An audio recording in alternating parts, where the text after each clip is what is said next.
Right, an ending, alright. Hello there, PolishLynx here. This is 1000 lines, and we have to write an ending. In case you don't know what it's about, well, it was a talk in the previous episode. Basically, previous part. Link in the description. Or at the end of the video. Well, let's go with the story, of course. Because that's what we are here for. Well, at least that's what I'm here for. Well, okay, my thoughts are still scattered when I walk into the hallway, which is empty aside from one infamous person. I've been waiting for you.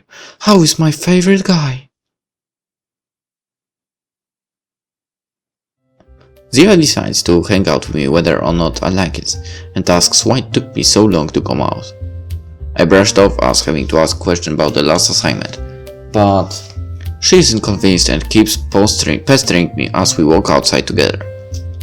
Do you want to grab something to get along the way? You can tell me all about your plan for Mysterious Girl X. Sounds good, but I'm still not inviting you to anything. Who's Mysterious Girl X anyways? She sounds like a porn star. Don't play dumb. I'm talking about that girl who spoke yesterday. You still don't know if she sent you that mail or not. So you should figure it out. And now, I want to ask you to invite me, although a real gentleman wouldn't mind paying for a lady's meal. Also always pays for my meals, for example. I do admire your ability to take advantage of others, but I can actually control my hormones well enough to take off the white knight armor. Not to mention that Oz is loaded, so it doesn't matter if he pays for anything. Why do you think I even his friend in the first place? The worst part is coming for you. I'd believe it.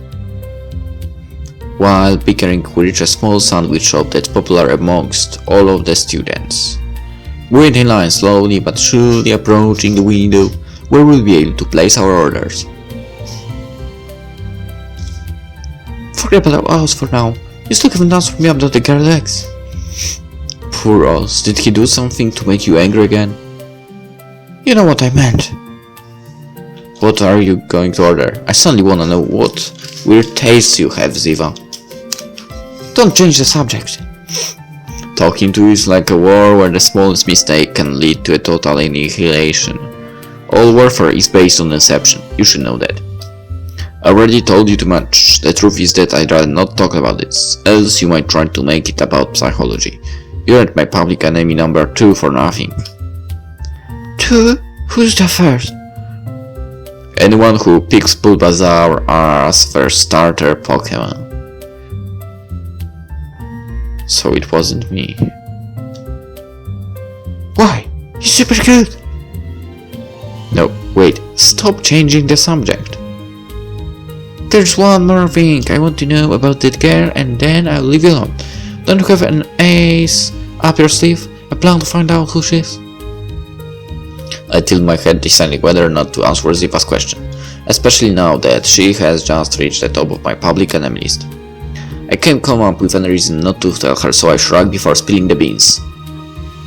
I won't do anything about it.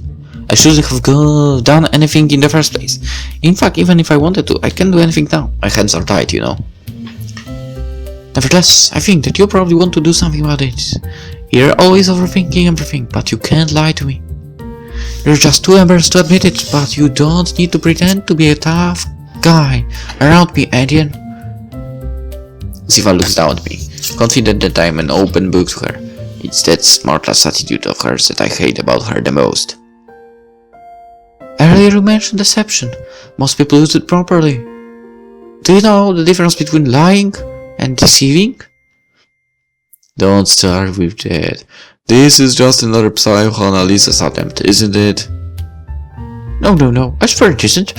I'll stick to the linguistic part of it. That was a lie, but since I didn't fall for it, you could say that you failed to deceive me. Good enough for you, miss. You could have skipped the cynicism, but yes, you're right. I wasn't lying for, you know. That's for the judge to decide. Anyways, hurry and order something. It's your turn. Oh, I didn't notice. Ziva has been distracted and forgot all about the line. She quickly recovers and orders a vegetarian sandwich. The clerk tells us that we'll still have to wait a bit for our food, so Ziva and I continue our chat. Oh yeah, you're one of those veggie freaks. Vegan! The word is vegan! How's the herbivore lifestyle? Do you get extra points for starving yourself more? What price comes after anemia? Hilarious! First of all, you can still have a healthy diet without meat, for your information. Secondly, it isn't something I do for fun. I take animals' rights extremely seriously. You could at least try eating vegetarian meals before you knock them. They aren't bad at all. I have no idea, to be honest. The clerk brings Ziva's food to her, which means that it's my turn to place an order now. I'll have. I don't even know what you guys have. You just stuff all the meat you can into a sandwich. And yet... Oh yeah, sorry, that was really sensitive for me. Please. That isn't what I meant. But I asked politely. Oh, you meant you wanted a bite of my sandwich? Sure, of course, I'll share with you. I'll give up. You're clearly just trying to piss me off. We leave the shop with our sandwiches in hand. While walking, I ask Ziva if we can stop and sit somewhere together.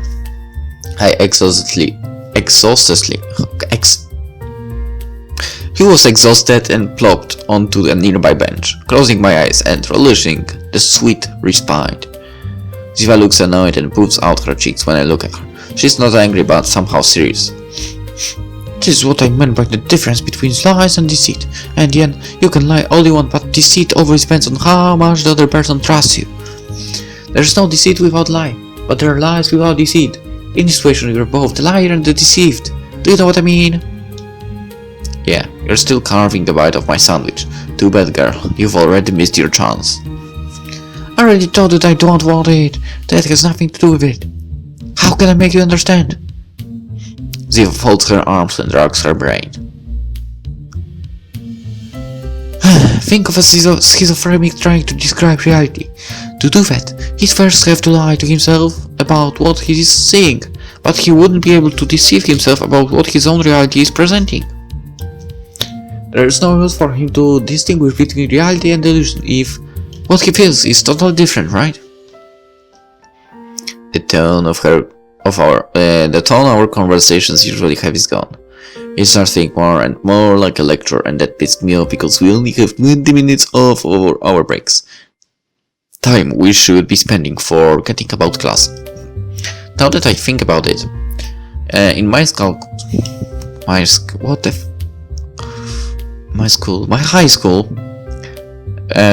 like the lunch break, well, there wasn't really it wasn't really called lunch break or anything, but the longest break between classes was also 20 minutes. And that's not even interesting, whatever. Did you come up with all that crap on your own, or did you steal it from a book? It was me. I guess it just came to me. Did it sound weird? In short, stop interrupting me. Your behavior is nothing more than a clear-cut example of internal conflict. There's something you like and feel attracted to, but the closer you get to it, the more negative points about it come to mind. So you want to run away or avoid it somehow. Well, Ziva wouldn't be someone I would like to avoid. My point is that we won't know what's going to happen until it actually happens. That's why I think you should be brave and get on with it. Between them and Mr. Skylax, I'm positive that you want to know more about everything instead you lie to yourself, believing that the situation is just too stupid. The real question is, can you deceive yourself? If you can't, then you won't deceive me either. You aren't convincing anyone. I look at Ziva, in disbelief, as she continues proudly bragging about her own words. I've come to a conclusion. I was right when I first said that you were lying. You caught me! In any case, lies are too demonized, in my opinion. Huh? Ziva grins after processing what I just said. In response, I begin sweating, realizing that I probably just opened Pandora's box. Thankfully, I'm saved by the bell as I notice a certain someone approaching us. Check it out! Campanero, Ziva, here you are. I was speaking with some girls from the other side when... Who's this guy? Who? Me? What do you mean? It smells like I know you from somewhere or something. It must be in the work of a witch. I think she chanted a spell. Something like forget about us. But who's us? Stop losing my words, Indian. You know that wasn't what I meant. Whatever, us, what you were saying before. It better be worthwhile. I lost you guys a while ago and I have no idea what you're talking about. Okay, back to what I was trying to say. I forgot. I can't tell if you're only smart when you want to be, or if your brain just doesn't have the capacity for it 24/7. Well, that's exactly why I believed you when you said you're Oscar's friend because of his money. Who wouldn't be? If you go to the other side again, then tell them to bring over your alter ego for a bit. It would be convenient to have a competent Oz for once. Unfortunately, I suspect that this is the only Oz. What did you expect to get from interrupting me? The other side is our nickname for Anatea Institute. It's down the street and directly opposite our school. It was even built from the same blueprint as our school. We probably reused the blueprint to save money, so they are completely the same mirrored buildings placed on opposite sides. It's pretty close to here, a little more than 10 minutes to walk. A lot of people wonder why we didn't just make one larger school instead of two smaller ones. The fun thing about it is that since the buildings look identical, we joke about alternate versions of ourselves going to school there, like clones or doppelgangers. At the other side, students who have bad grades here are honest students. If someone's fat, then their clone is skinny. Stuff like that. It's an old joke now, but I still find it pretty funny. Oh yeah, I remember what I was going to say. Do you remember that weird email your god? Ziva and I nod simultaneously. Oz then pulls out his cell phone and, after playing around with it, shows us its screen. Is that another one? When he mentioned the email, I was already expecting this, and looking at the screen only confirms my fear. It's another weird email addressed to me. From Harry H. to Sierran Indian. I think that's a French name.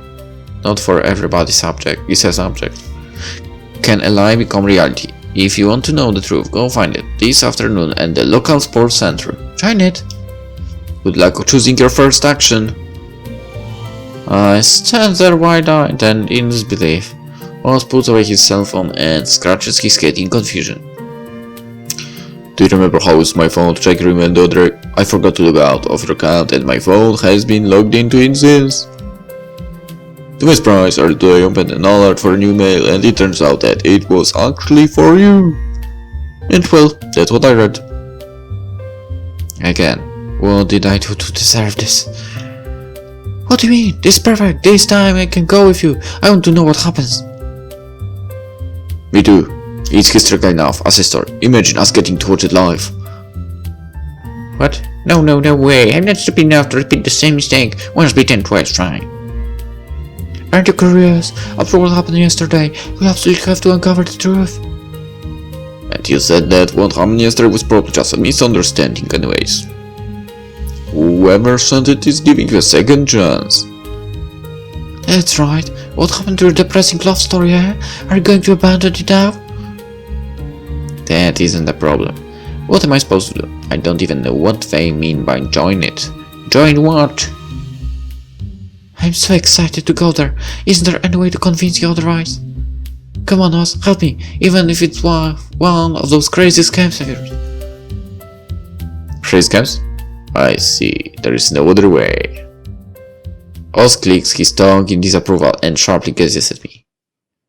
I guess we'll have to settle with a bet. A bet?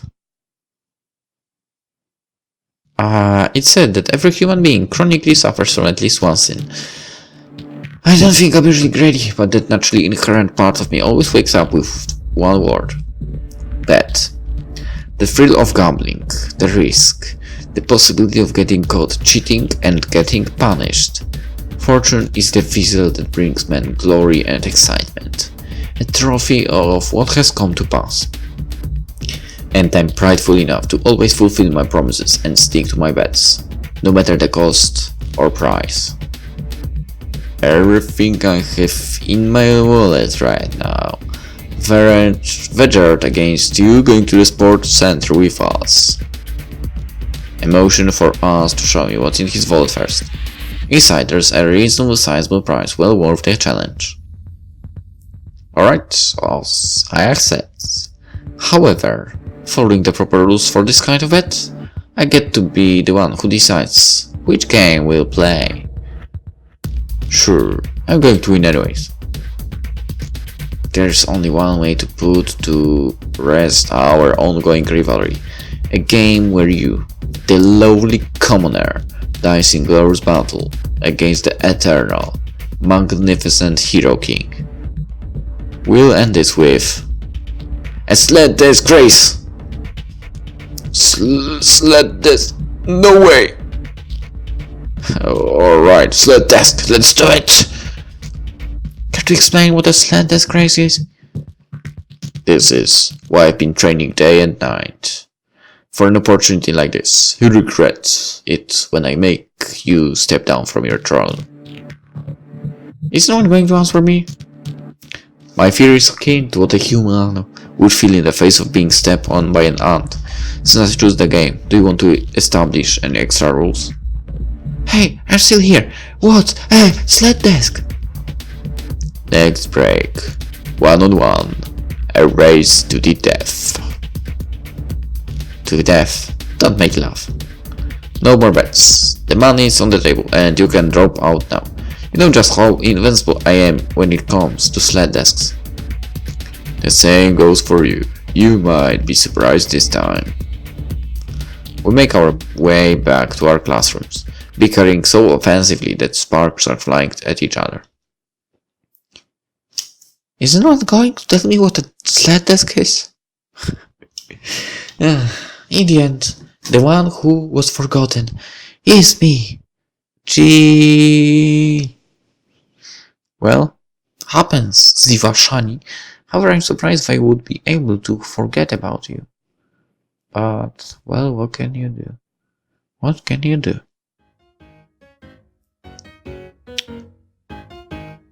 Huh. After returning from our break and finishing a class, I can even remember the lesson of we begin preparing for our sled desk race. Ziva, the self-proclaimed impartial judge, stands next to me while I tune up my sled desk. I wanted to believe that your sled desks were a little more original than desks being used as sleds. Seriously, it's a freaking race on top of desks. Will us and you ever grow up or what? You don't get it, do you? Sled desks represent the inner flame that burns inside of every man, a tool used to awake our inner beasts. You can't understand it because you lack testosterone. More like patience.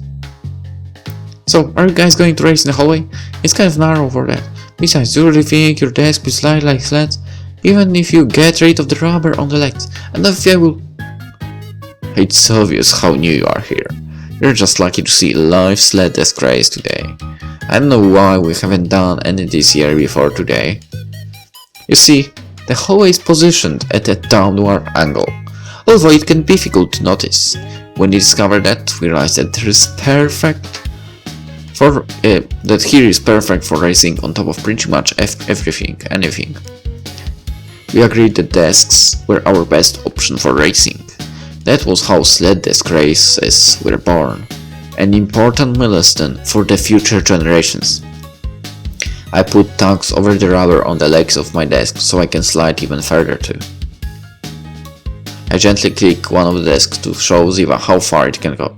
Thanks to the tag modifications, it slides across the floor and reaches the classroom door effortlessly. The winner is the one whose desk goes the farthest distance in only one push. I see. I'm not really convinced though. These races have to end pretty quickly. The decks don't slide for more than 10 seconds. And that's exactly how long a race should take. It isn't like our breaks are that long either. Then what's the fun part? You still don't get it. You'll see if you watch.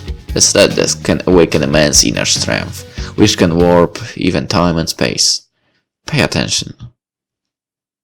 Whatever. Are you ready to lose? Lose? Is the another one of your foreigner expressions? I don't know what it means. I fear I'll have to teach you then, compañero. Desk versus desk in the narrow hallway. There's barely enough space for us to stand around. The most important part of each sled desk race is the beginning. The contestant with the best initial push will probably be the winner. There are also other obstacles in the way, making it pretty difficult to overtake your fellow racer once he has passed you, but you never know in a race to the death. There are no set rules. Anything goes. The other contestant can try to mess up his opponent at any moment by any means. That's why sled desk races are taken so seriously. You could get pretty hurt, so only the bravest of students can compete. Us and I are the only ones who participate in these races now that I think about it. I wonder why. As judge, I'll give the starting signal and act as the commentator. Not that I think there's going to be much to say. I mean, are you guys ready to go? Start whenever. The only thing you need to be ready. Too ready are your lips, mi amor, since I will take a kiss from you as my prize when I win. I'm going to ignore that. We're starting in 3, 2, 1. Go!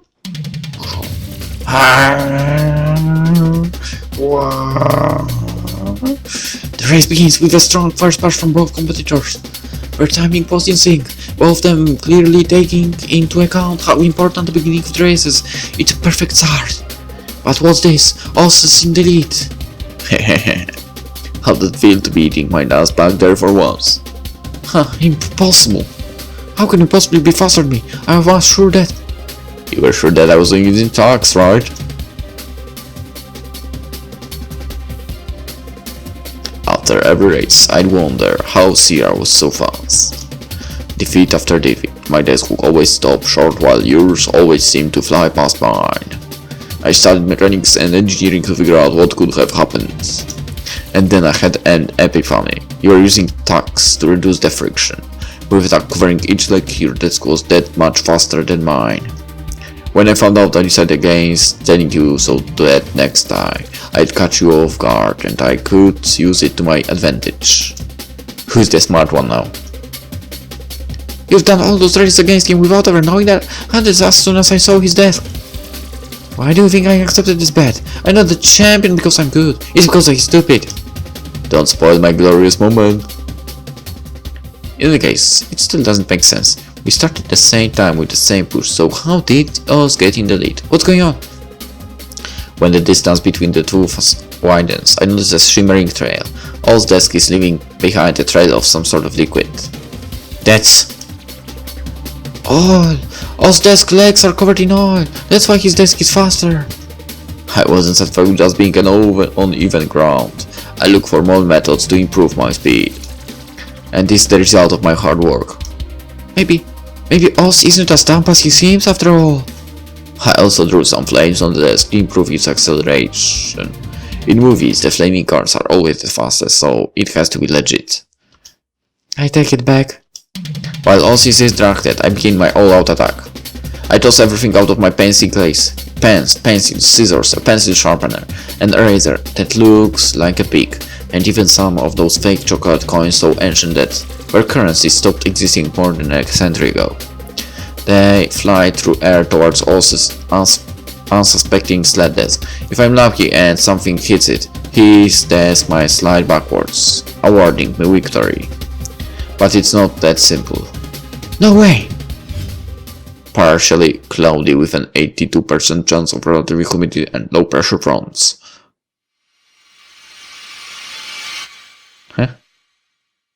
And an over 60% chance of rain during the day, so I brought an umbrella. Oz used his umbrella to defend against the incoming attack. Now Andean has nothing left to throw. Time stands still for me, not because of an incoming premonition of my defeat, or the amazing fact that Oz can memorize daily meteorological data so precisely, but for the pain I feel after losing a friend. He who once walked the same path as I is now standing at the crossroads, facing another direction. He's unreachable, and even though I thought he was stupid, he's silently leaving me behind. Probably because he's too good for me. My dearest, pick a razor. I watch as it bounces off the umbrella, jumps past the hallway, and into the abyss forever lost to me. To tell the truth, I had found it on the floor a couple of days ago, so really I had probably just stolen it from some unlucky fool. Our time together was so short that I didn't even remember that I had it in my pencil case until now. Still, it was the most powerful and touching relationship I've ever had with an eraser.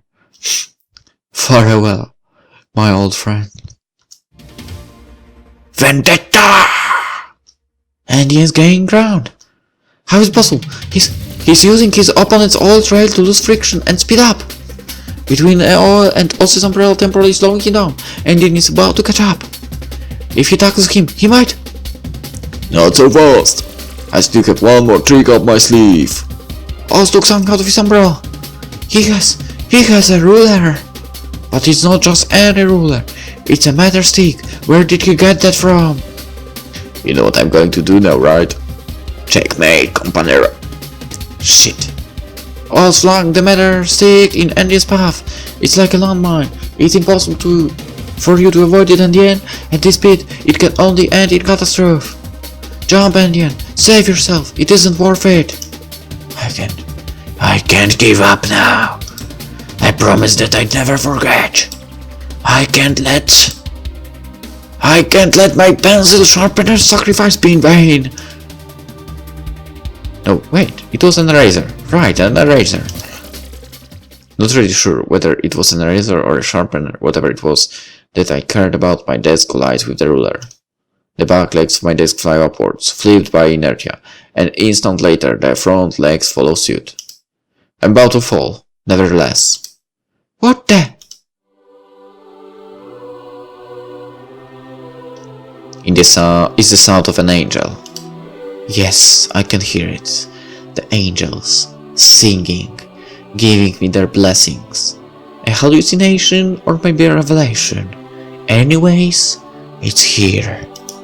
I can see the heroes of old sled desk races standing next to my eraser, telling me that I shouldn't give up yet. Thanks everyone. It wasn't necessary.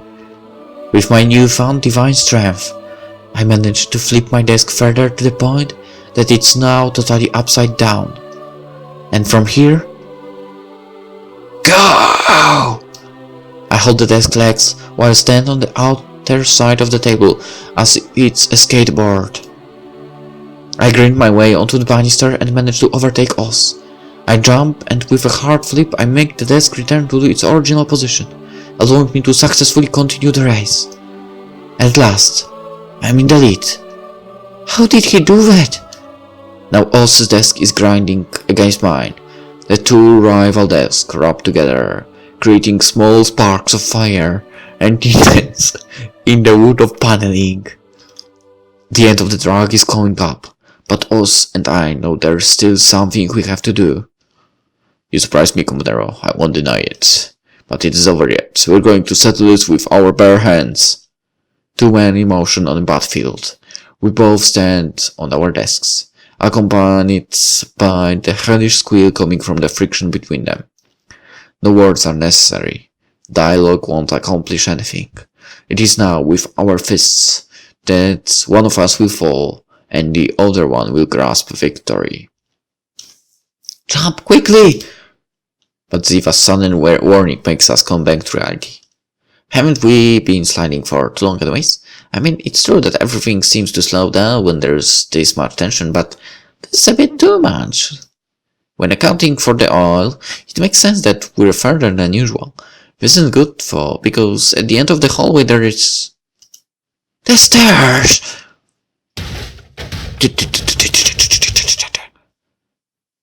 Oz and I managed to jump off our desk at the last second, saving ourselves from a nasty fall. The stairs don't go down that far, so the desk still seemed to be alright. Everything would be perfect fun if not for one tiny detail. At the bottom of the stairs, clearly frightened by near-death experience with flying sled desk, we find the new substitute teacher. What do we do now? Sierra. Congratulations, Oz, you're the sled desk race champion. I'm retiring from all future competitions, so feel free to forget about my past titles and that I ever existed in the first place. As the new champion, you need to explain what happened to the administration. The fate of the Global Sled Desk League rests on your shoulders. Farewell. What are you talking about? Sierra, compañero. Where are we going? That was clever. That was very clever of him, really. Well, fast thinking.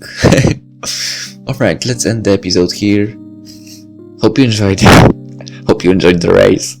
Well, and see you tomorrow in the next part. Bye bye.